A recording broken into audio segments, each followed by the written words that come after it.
Éphésiens 5 à partir de 22. Femmes, soyez soumises à vos maris comme au Seigneur, car le mari est le chef de la femme, comme Christ est le chef de l'Église, qui est son corps et dont il est le sauveur.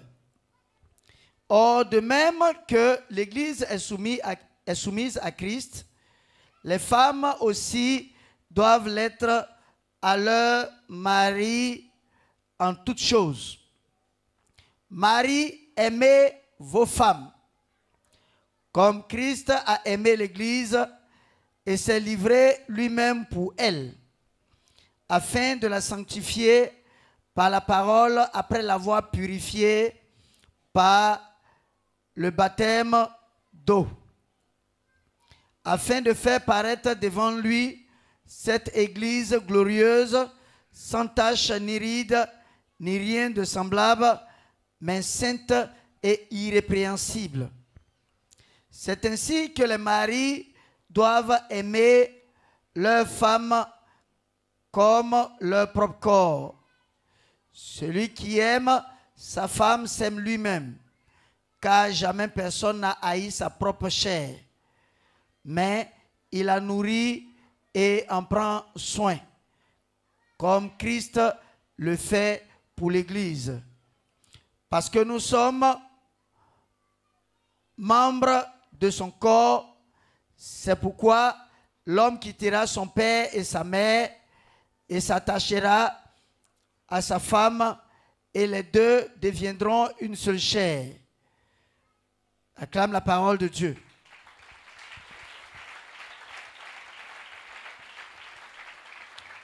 Que le Seigneur soit béni. Bien-aimé, le Seigneur est dans sa parole. Je bénis le Seigneur pour tous ses enfants, ces 7 mariés, je peux dire les 14 mariés, parce qu'un mariage se fait entre 2 personnes. Donc ça fait 14 personnes. Femme, garçon, femme, garçon, femme, garçon.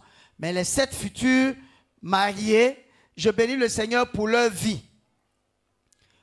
Parce que chacun ou chacune aurait pu faire de sa vie ce qu'il aurait voulu, comme certaines personnes le font dans le monde. Des femmes qui peuvent avoir 3 à 4 à 5 à 6 copains, comme des hommes également qui peuvent avoir 3 à 4 à 5 à 6 copines. Ou alors des hommes qui pourraient prétendre marier 2 à 3 à 4 à 5 à 6 femmes.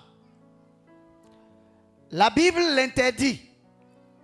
L'objectif du Seigneur, c'est de voir ses enfants obéir à sa parole. L'objectif du Seigneur, c'est de voir ses enfants respecter sa parole. Et je bénis le Seigneur parce que vous êtes là, vous êtes tous là parce que vous avez décidé de faire de vos vies des vies qui respectent la volonté de Dieu. Parce que vous savez, il n'est pas facile à un homme de décider de s'unir à une femme. Il n'est pas facile aussi à une femme de décider de s'unir à un homme. C'est la grâce de Dieu et c'est l'amour du Seigneur et c'est la recherche de la pure volonté du Seigneur qui nous amène à nous mettre ensemble afin de glorifier le Seigneur. Bien-aimés, je vais reprendre tout ça à la longue. Il y aura vraiment un temps d'enseignement sur les profondeurs de la saine doctrine. Et je reviendrai dessus afin de permettre à chacun de comprendre les bases, les fondements même. Et la conception du Seigneur du mariage. Le Seigneur a créé Adam et Ève afin que Adam et Ève soient des sujets pour sa gloire. Comme la parole de Dieu le dit, nous sommes des instruments de gloire pour le Seigneur. L'homme est un instrument de gloire pour le Seigneur. La parole de Dieu ne dit-elle pas, Dieu a créé tout, mais il voyait que c'était bon. Mais quand il a créé l'homme, il a dit que c'était très bon. Parce que l'homme est un sujet de gloire pour le Seigneur. Et Dieu ne fait rien dans le désordre. Et Dieu ne fait rien contrairement à sa lumière. Dieu ne fait rien contraire à sa pureté. Et donc le Seigneur, en créant l'homme et la femme, a donné sa parole. La parole qui serait la source de la vie pour Adam, qui a été créé d'abord, et Ève par la suite.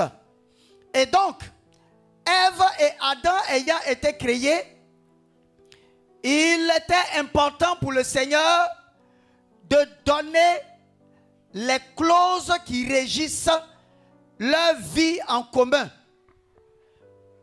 Gloire à Dieu. Les clauses qui régissent leur vie en commun, afin qu'ils puissent s'entendre, mais selon lui, sa volonté. Pas selon les pensées de quelqu'un, pas selon la philosophie de quelqu'un, pas selon la considération de quelqu'un, mais selon lui seul, sa considération, lui Dieu. Comme j'ai l'habitude de dire, nous sommes créés pour obéir à la parole de Dieu. L'homme a été créé et Dieu a donné son mode de fonctionnement. Comment l'homme doit fonctionner. Comment l'homme doit fonctionner pour garder la vie que Dieu lui donne. La vie ne peut être gardée que lorsqu'on suit la volonté de Dieu. La preuve en est que quand Adam et Ève sont sortis de la volonté de Dieu, ça a créé quoi? Ça a amené Dieu à les faire sortir du jardin. Parce qu'ils étaient en train de faire ressortir là une rébellion naissante en eux. Mais quand Dieu les a fait sortir, ce n'était pas pour longtemps. Mais l'homme est resté de plus en plus incrédule. Mais là n'est pas mon sujet. Mon sujet va se limiter dans le canevas comme on a du mariage. Dieu a créé l'homme et Dieu a créé la femme. Mais Dieu, dans son essence, dans sa nature, il est pur. Et dans cette pureté-là, il inscrit l'ordre. Gloire à Dieu. Il inscrit l'ordre. L'ordre. Étant donné que l'homme a été créé avant et la femme créée par la suite, Dieu a instauré l'ordre. L'homme est le chef de la femme. Parce que dans une maison, il faut forcément l'ordre. Mais le fait que Dieu parle de l'ordre, ou alors le fait que Dieu mette l'ordre, ne signifie pas que la femme devient un esclave. Non. C'est vrai que Dieu, il est un Dieu d'ordre, mais il est un Dieu, il est le Dieu là, qui, quand il a créé les deux, son souci, c'était de voir les deux en harmonie, dans l'amour vrai, selon lui Dieu, et ne vivant que pour lui Dieu. Donc l'homme et la femme, les deux ont été créés pour vivre pour Dieu lui. Et l'obéissance se doit de se faire et dans la pure soumission à la parole de Dieu. Donc le foyer tourne autour de la parole de Dieu. On se met ensemble pour obéir à la parole de Dieu. On se met ensemble pour respecter la parole de Dieu. On se met ensemble pour honorer la parole de Dieu. Donc, Dieu n'est pas un Dieu d'esclavagiste ou bien d'esclave. Donc, le mariage, c'est le bonheur autant pour l'homme que pour la femme. Le mariage n'est pas un ring de boxe. Gloire à Dieu. Dieu a parlé de soumission de la femme, mais il n'a pas parlé d'esclavage. Il a parlé d'amour vrai. Gloire à Dieu. Et selon lui, Dieu. Donc tout homme qui n'aime pas sa femme, il meurt, c'est pas au ciel il va. Toute femme non plus, ou bien alors, toute femme qui n'aime pas son mari, si elle meurt là, c'est pas au ciel. Parce que Dieu a donné sa parole. Il ne vous a pas obligé de vous mettre ensemble. Donc si vous vous mettez ensemble, vous devez être d'accord avec sa parole. Tant l'homme que la femme. Donc, le mariage tourne autour de la parole de Dieu, l'obéissance à la parole de Dieu, le respect de la parole de Dieu. Parce que l'homme, dans sa méconnaissance des choses, peut-être qu'il ne connaît pas. Parce que dans le mariage, l'homme peut connaître ci de la parole, et puis la femme peut connaître ça de la parole. Étant donné que le mariage, je veux dire, tourne autour de la parole, il est important de pouvoir s'exhorter, de pouvoir grandir et de pouvoir de vivre selon Dieu.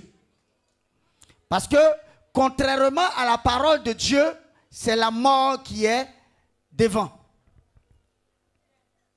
C'est pourquoi tout mariage qui est basé sur du faux, en tout cas, il ne faut pas venir m'appeler pour venir bénir ça. Pour que je vienne prier. Je ne vais pas prier parce que le Dieu que nous adorons, il est le Dieu qui est vrai. Donc, on ne peut pas bénir un mariage qui est basé sur du faux. Un mariage où la femme veut se marier parce que le garçon a l'argent, ou alors le garçon veut se marier parce que la femme a l'argent. Le mariage, c'est sur du vrai. On ne marie pas l'argent, on marie un homme.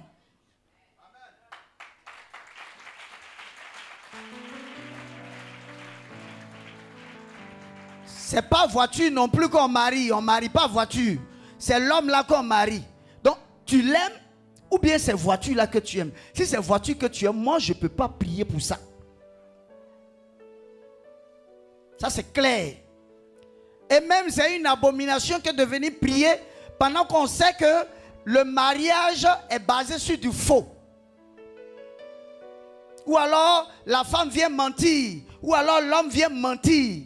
Ça c'est basé sur du faux. Alors que Dieu n'est pas faux. Dieu il est pur. Et le mariage est honoré par Dieu. Dieu bénit le mariage. Mais il ne bénit pas le faux.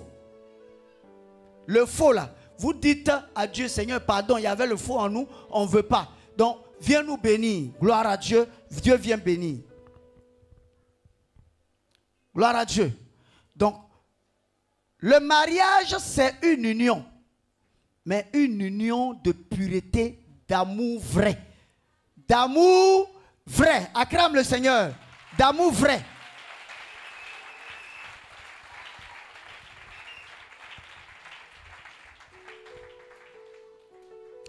Si tu viens me dire que tu veux marier celle-là, parce qu'elle a l'argent, je vais te faire sortir de mon bureau tout de suite. Si tu viens me dire que je veux marier celui-là parce qu'il a l'argent, je te fais sortir de mon bureau tout de suite. C'est du faux.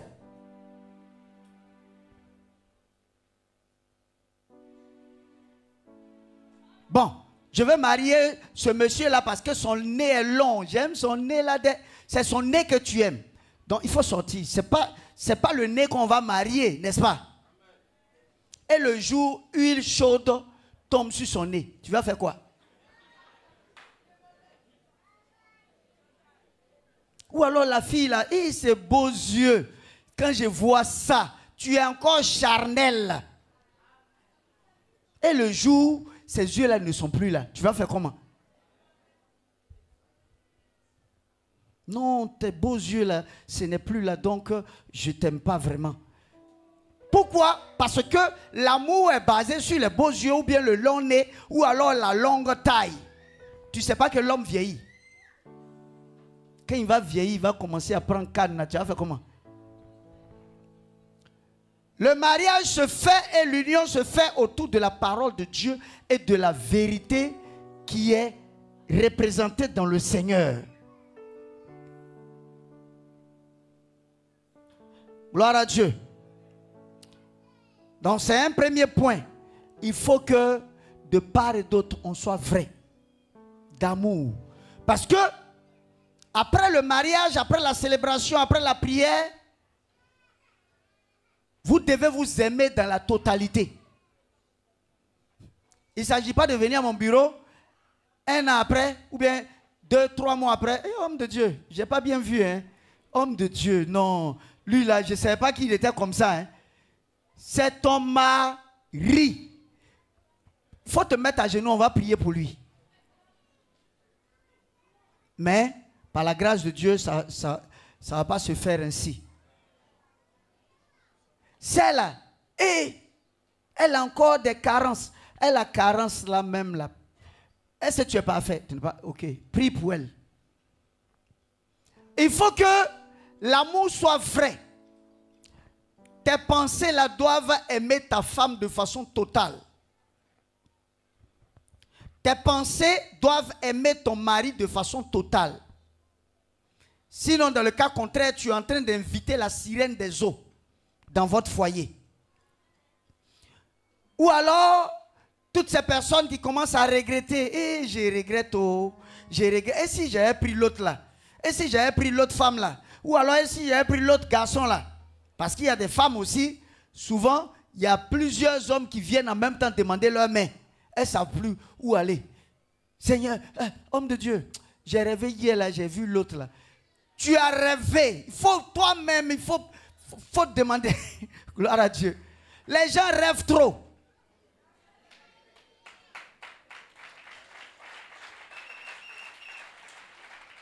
Les gens rêvent trop. Il faut que ton amour là, soit basé sur la crainte de Dieu. Est-ce qu'il a la crainte de Dieu? Est-ce qu'elle a la crainte de Dieu? Au moins, si tu veux te marier, tu vas avoir la crainte de Dieu pour te marier. Donc, ça fait un gain pour le Seigneur. Si tu es trop fâché, tu vas avoir la crainte de Dieu pour te marier. Marie-toi à une femme qui a la crainte de Dieu. Marie-toi à un homme qui a la crainte de Dieu.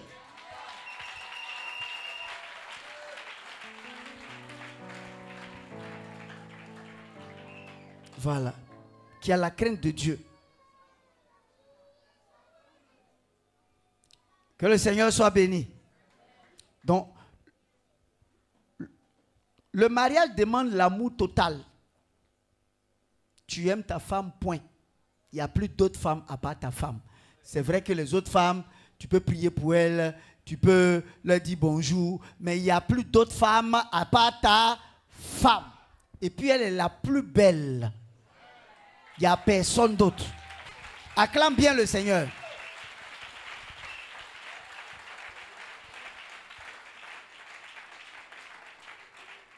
Il n'y a plus d'autre homme que ton mari. Il est le plus beau. Regardez un peu Rodrigue, comme il est habillé en costume. Viens, on va te voir. Voilà. Ah, c'est puissant. Acclame le Seigneur pour lui. Amen.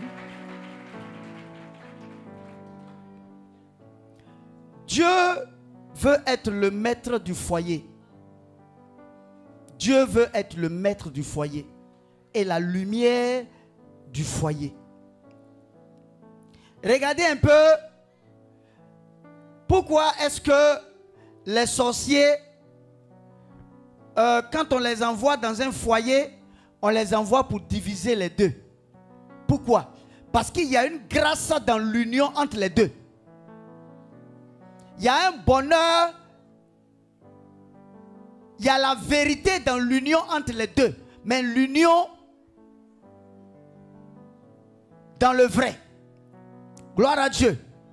Donc, toutefois que quelqu'un vient mélanger entre ces deux-là, il est en train de faire le travail du diable.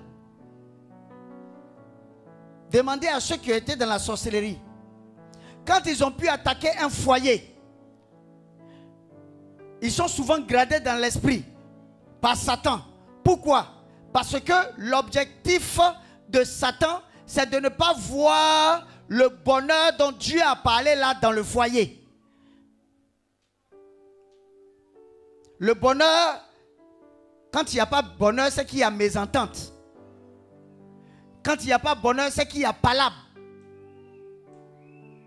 Donc, le diable vient créer les palabres. Le diable vient créer les mésententes. Mais un mari et une femme qui sont des complices, vous êtes comme une seule personne, qui sont complices. Vous-même, vous verrez que vos vies, vos manières même de marcher, vont parler ou alors vont évangéliser des gens, vont amener des gens à donner la vie à Jésus, même à se marier, à vous prendre comme des modèles. Vous n'avez jamais vu des gens dire à des couples: ah, vous deux là, je vous aime trop. Depuis que vous êtes ensemble là, il n'y a pas palabre. Alors que peut-être souvent, il y a des décalages et vous en parlez dans la chambre, calmement, dans la douceur, dans l'amour, dans la simplicité. Ta femme n'est pas, comme on appelle, je ne sais pas comment est-ce que je veux, n'est pas une balle de tennis. Tennis, on tape, quand tu es content, tu tapes. Quand ça revient, tu tapes encore. Quand ça revient, tu tapes. La femme n'est pas une balle de tennis. Et puis le foyer n'est pas un ring. Voilà. Il est important pour l'homme de donner du bonheur à sa femme. Il est important pour la femme de donner du bonheur à son mari. C'est pourquoi dans l'union, il est important de se voir mutuellement comme serviteur et servant de l'autre. L'homme doit se voir comme le serviteur de sa femme. Gloire à Dieu. Et la femme doit se voir comme la servante de son mari. Je veux dire qu'il faut que chacun travaille au bonheur de l'autre. Il faut que chacun travaille pour le bonheur de l'autre. Travailler pour le bonheur de l'autre, c'est comprendre ses faiblesses. Parce que vous pouvez vous marier et puis il peut y avoir des faiblesses ici par moment. Mais il faut pouvoir combler, il faut pouvoir couvrir et puis avancer, aider. Parce que l'objectif, c'est que la route est encore longue. Il faut s'aider, s'entraider pour avancer. Priez pour vos maris, priez pour vos femmes. Tu ne peux pas dire que tu pries pour ta femme ou alors tu pries pour ton mari sans toutefois l'aider par ton caractère qui change ou alors sans toutefois l'aider en faisant tout ton possible pour faire son bonheur. Gloire à Dieu. C'est bien de s'asseoir là. Oui, vous voyez, les hommes qui se sont mariés 30 ans, 40 ans, 50 ans, il faut les respecter. Acclame pour tous ceux-là qui se sont mariés à 40 ans, 30 ans. Voilà. C'est pas facile, hein? Mais qui sont restés fidèles à leurs femmes. Et les femmes qui sont restées fidèles à leur mari. C'est pourquoi, vous savez, tout à l'heure, quand on va prier, les deux là sont unis désormais. C'est-à-dire, garçon, femme, les deux sont unis. C'est pourquoi, si une femme fait une gaffe là-bas, on est obligé de dire à son mari, si on est dans la vérité vraiment. Puisque les deux là sont unis. Je ne sais pas si on se comprend. Si un homme fait une gaffe en allant coucher avec une femme, là, on doit forcément dire à sa femme. Ça, c'est ce que Dieu veut. C'est bien. Je veux dire que c'est bien de demander pardon à Dieu, mais celui que ça indexe en même temps, là, il faut lui parler, il faut lui dire ça. C'est comme quelqu'un qui a volé l'argent de quelqu'un, la personne est là, est en train de pleurer, et puis toi tu es en train de demander pardon à Dieu. Dieu va te dire, prends l'argent, tu vas le lui donner. Ou alors si tu veux lui demander, va lui dire pardon, l'argent là j'ai pris, je te demande pardon, voici ton argent. Pour que la confession soit totale et correcte. On ne va pas demander pardon pendant que la personne est en train de pleurer là. Donc moi j'ai déjà demandé pardon à Dieu, je vais bouffer le reste de l'argent. Non. Il faut pouvoir restituer. C'est pourquoi la parole de Dieu le dit, autant que faire se peut, soyez en paix avec tous. Recherchez la sanctification et la paix avec tous, sans laquelle nul ne peut aller au ciel. Pourquoi est-ce que le Seigneur parle toujours de paix avec tous? La paix avec tous, la paix avec tous. C'est vrai, tu as demandé pardon à Dieu, mais tu as son argent là. Il est devant toi, vous vous voyez. Toi, tu as allé demander pardon, et puis il est assis là, son cœur lui fait mal. Non, Dieu ne travaille pas comme ça. C'est vrai, tu demandes pardon, va lui demander pardon directement. Maintenant, si lui, il trouve que, après avoir demandé pardon, il est d'accord pour te laisser l'argent, il n'y a pas de problème. Devant le Seigneur, c'est annulé en même temps. Voilà. Donc, gloire soit rendue au Seigneur parce que vous vous mariez. Il faut dire d'abord ces clauses-là. Et puis, comprenez que dans un foyer de chrétiens, parce que quand j'ai dit sainte doctrine, on a dit non, c'est que c'est vous qui faites sainte doctrine. Les gens même... quand on dit sainte doctrine, ils se disent que c'est une doctrine à part, alors que c'est la parole de Dieu. Donc, selon Dieu et selon la sainteté de Dieu, selon la sainte doctrine, il y a des choses qu'il ne faut pas faire. La Bible dit en...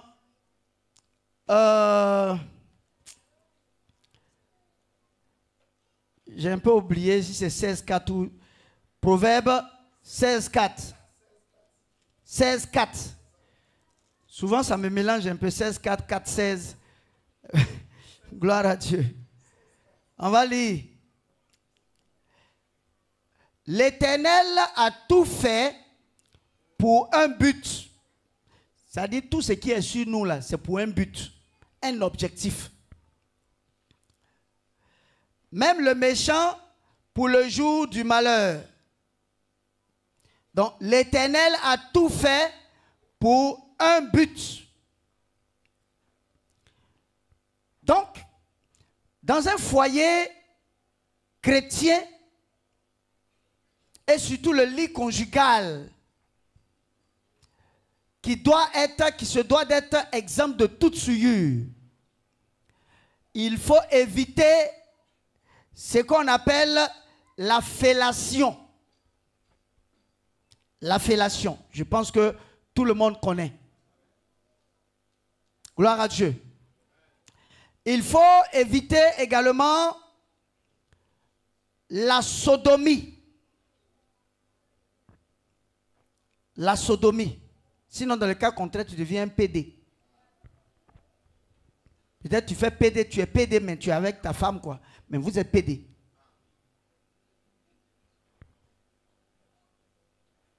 Gloire à Dieu. Gloire à Dieu. Il faut éviter les prises de stérilés pour ne plus avoir enfant, ou alors les prises de pilules pour ne plus avoir enfant. C'est que Dieu te donne.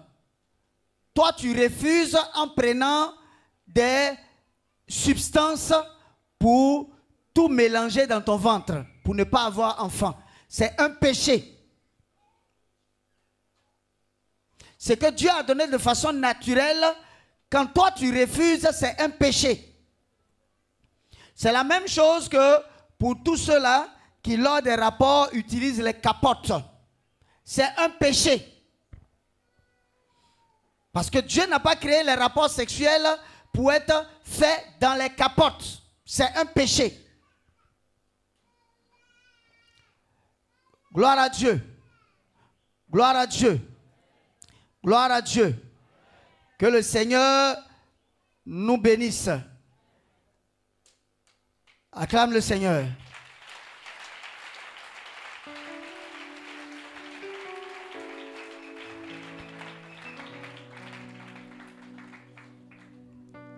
La femme se doit de se soumettre à son mari. Se soumettre à son mari. Se soumettre à son mari. Gloire à Dieu. Voilà. Se soumettre à son mari, c'est important. Et l'homme se doit d'aimer sa femme. Mais quand Dieu parle, il faut que j'explique ça encore. C'est important. Quand Dieu parle de soumission, Dieu parle de soumission à son mari qui lui-même se soumet à la parole de Dieu. Je ne sais pas si je comprends. Gloire à Dieu. Sinon, la soumission devient désormais physique et non spirituelle. Je veux parler par exemple d'une femme qui est mariée à un franc-maçon. Une chrétienne qui est mariée à un franc-maçon. Dieu te demande de te soumettre à ton mari. Mais de te soumettre à sa parole, spirituellement parlant. Il y a le côté spirituel et puis il y a le côté physique. Gloire à Dieu. Le côté physique, c'est une soumission. Mais la soumission sur le plan spirituel requiert le fait que l'homme lui-même, il se soumette à Dieu. Parce que j'ai vu par exemple une femme me dire une fois, ah, mon mari est de telle religion, il n'est pas chrétien. Donc comme la Bible dit de me soumettre à mon mari, donc tout ce qu'il dit là de je fais ou bien je vais aussi là où il est. Elle fait ou bien elle ne fait pas. Non, je pose la question. Elle fait ou bien elle ne fait pas. Voilà. Ça dit que vous êtes chrétien, tu es chrétienne, ton mari peut-être est musulman, il dit bon, comme tu dois te soumettre à moi, viens dans la religion musulmane. Est-ce que ça se fait? Non. C'est vrai que tu te soumets à lui, physiquement parlant. Mais tout ce qui concernera Dieu, tu te soumets à Dieu directement. Je ne sais pas si on se comprend. Il faut que les gens comprennent la parole.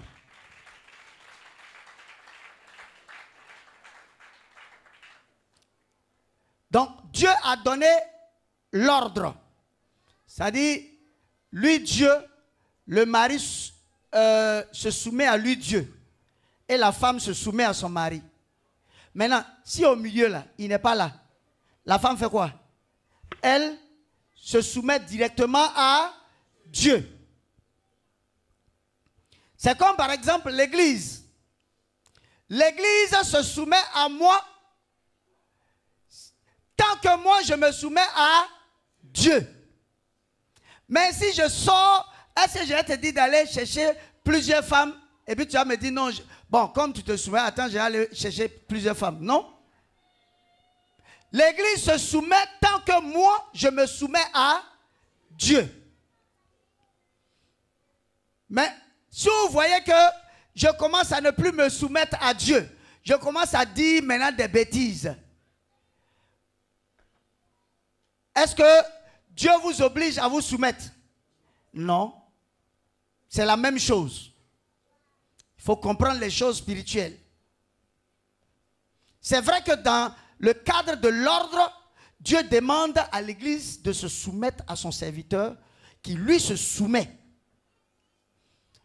C'est dans le cadre de l'ordre. Parce que s'il n'y a pas quelqu'un dans l'Église qui peut te dire ça là, il ne faut pas faire, ça il faut faire, ça il ne faut pas faire, tu risques d'être un enfant raté. Mais il faut que cela se fasse en se soumettant aussi à Dieu. Gloire à Dieu. Voilà. Il faut que les gens comprennent bien la parole.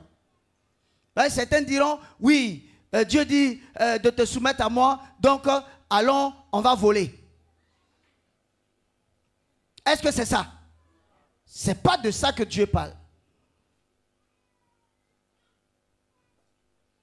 J'ai eu à le dire une fois, toute révélation qui ne respecte pas la nature de Dieu, ce n'est pas une révélation qui vient de Dieu. Tu peux même lire la parole de Dieu, mais il y a l'interprétation spirituelle. Mais si l'interprétation que tu donnes n'obéit pas à la nature de Dieu lui-même qui a donné, c'est que ce n'est pas une bonne interprétation. Gloire à Dieu. Mais quand ton mari, il a la connaissance spirituelle, il est en même temps chef sur le plan physique et il est en même temps chef sur le plan spirituel. Je pense qu'on se comprend, hein? Voilà. Il te dira, cette manière de marcher là, il ne faut pas faire comme ça, va comme ceci. Cette manière de faire là, ce n'est pas comme ceci, fais comme cela. C'est pourquoi des mariés, quand vous vous mariez, quand il y a un problème, il est important, quand vous n'arrivez pas à comprendre quelque chose, une situation, peut-être au lit, ce qu'il ne faut pas faire, ou alors qu'est-ce qu'il ne faut pas faire dans tel cas, dans telle situation, quand vous ne comprenez pas, puisque le mariage c'est pour, je veux dire, se mettre en ordre avec Dieu, il est important de voir le pasteur pour qu'il vous donne la ligne à suivre et puis pour que vous puissiez entrer dans cette ligne-là et puis avancer. Je pense qu'on se comprend. Il ne faut pas mal comprendre la parole de Dieu. Parce qu'il y a une femme comme ça qui m'a dit une fois, mais mon mari est musulman, tu sais que je vais le suivre à la mosquée. Jamais, jamais, jamais tu ne me verras te dire ça. Voilà. Tout ce qui est physiquement normal, tu dois te soumettre. Faire ce qu'il y a à faire, te soumettre totalement. Qui sait, ta soumission à ton mari là va l'emmener à Jésus.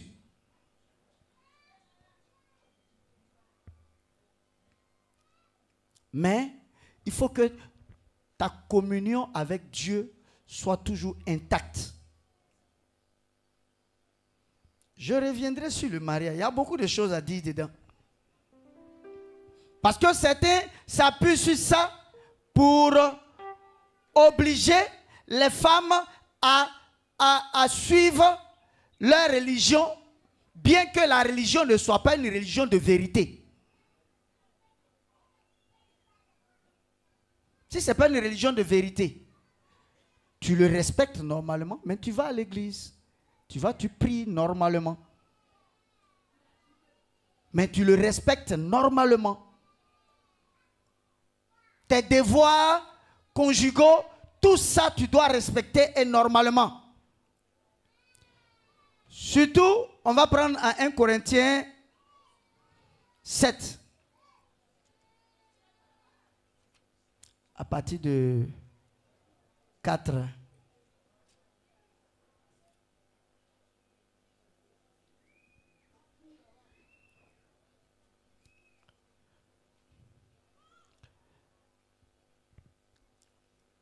À partir de 4.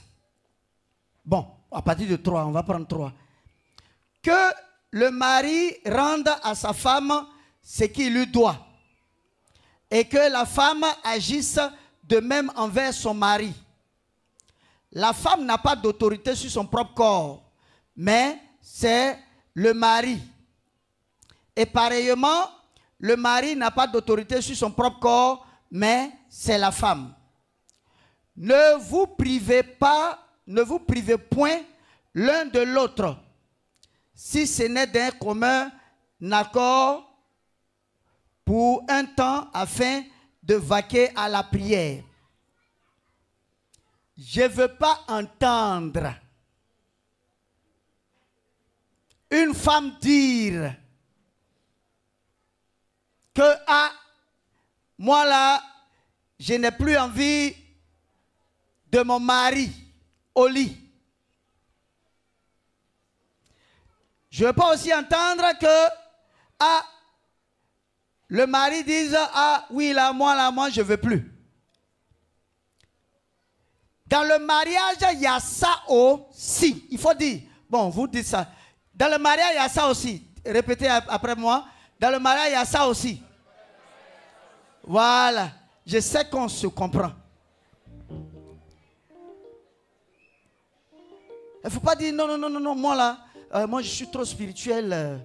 Moi, ces choses-là, il aime trop ça. Il aime quoi?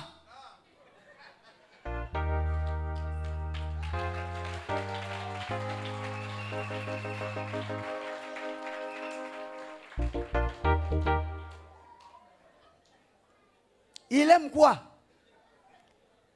Vous êtes mariés là, c'est pourquoi? Il y a ça aussi. Aïe, non, je suis trop spirituel. Moi, les choses comme ça là, j'aime pas ça trop. Ça là même, on va faire palabre. En fait, je commence d'abord par palabre avant de te donner les directives. Ton mari te veut, ou alors ta femme te veut. Et puis, toi, tu ne veux pas. C'est comme si tu es en train d'obliger ta femme à aller voir ailleurs, ou alors obliger ton mari à aller voir ailleurs. Et ça, c'est condamné par Dieu. Voilà. C'est condamné par Dieu. Aïe. Excusez-moi, hein. Il y a un cas, un jour, le monsieur est venu avec sa femme. Le monsieur pleurait. Il dit, j'aime ma femme, mais je ne sais pas pourquoi je la trompe. J'aime ma femme. Sa femme aussi, elle est là, je veux dire, rigoureuse un peu là. Non, moi là, je veux le divorce, bon. Et j'ai écouté les deux. C'est vrai que aller voir ailleurs, ce n'est pas bon. Ça, le mari a tort. Mais j'ai dit à la femme, c'est toi là même qui est à la base. Donc si lui doit aller en enfer, vous deux, vous partez ensemble. Elle peut faire 6 mois. Elle lui dit, ça ne peut pas. Ça ne peut pas quoi?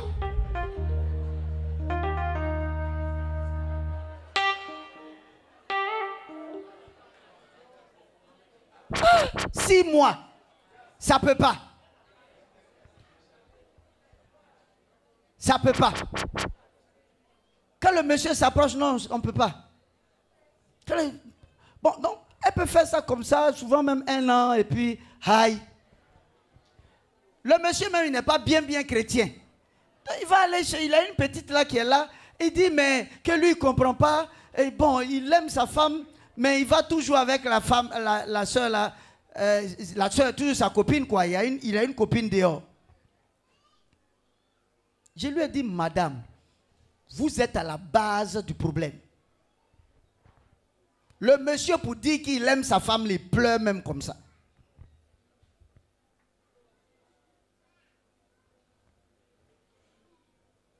Et toute femme qui le fait, ne pense pas que tu vas au ciel.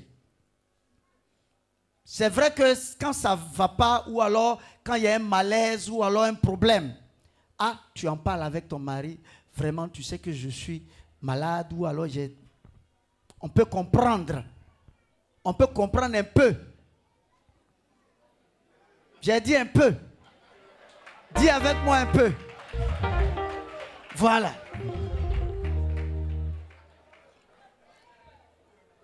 Et puis, un homme se doit de satisfaire sa femme correctement. Et une femme se doit de satisfaire son mari correctement. Voilà. Il faut qu'on dise les choses clairement. Parce qu'il y a certains qui sont trop spirituels.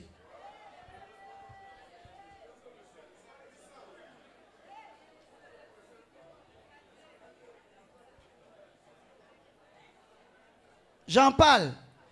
Je ne sais pas pourquoi le Seigneur veut que j'en parle en direct.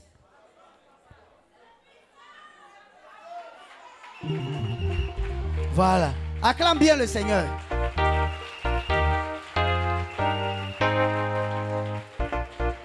Il faut que ta femme soit satisfaite normalement. Et il faut que aussi le mari soit satisfait normalement. Il ne s'agit pas de dire, je suis fatigué. Oh, tu n'es pas fatigué. Acclamez bien le Seigneur, si vous avez compris. C'est ça. Parce que il y a bien des femmes qui vivent vraiment cette douleur-là au foyer. Elles ne sont pas vraiment satisfaites.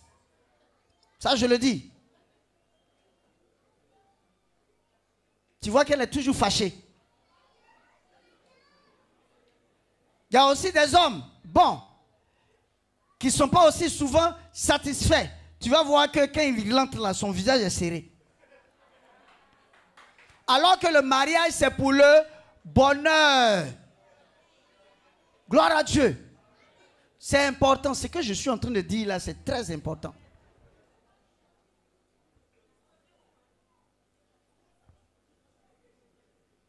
Si tu as quelque chose qui ne fonctionne pas, va chez le médecin.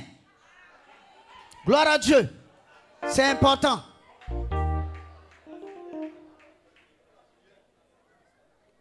Et la prière. Que le Seigneur soit béni. Voilà. Je préfère dire ça clairement.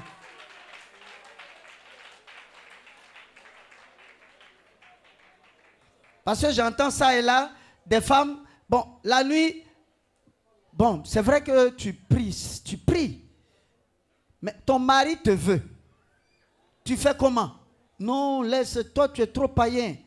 Oui, ça là, si c'est pas dans un mois, il faut rester là. Moi, ça c'est pas de Dieu. Voilà. Que le Seigneur nous bénisse. Dieu te dit de prier normalement, mais Dieu aussi te dit de satisfaire ton mari. Dieu te dit de prier normalement, mais Dieu aussi te dit de satisfaire ta femme. C'est important. Toi, quelqu'un va venir me dire, non, c'est trop. Non, il n'y a pas. Gloire à Dieu. Acclame le Seigneur si tu as bien compris.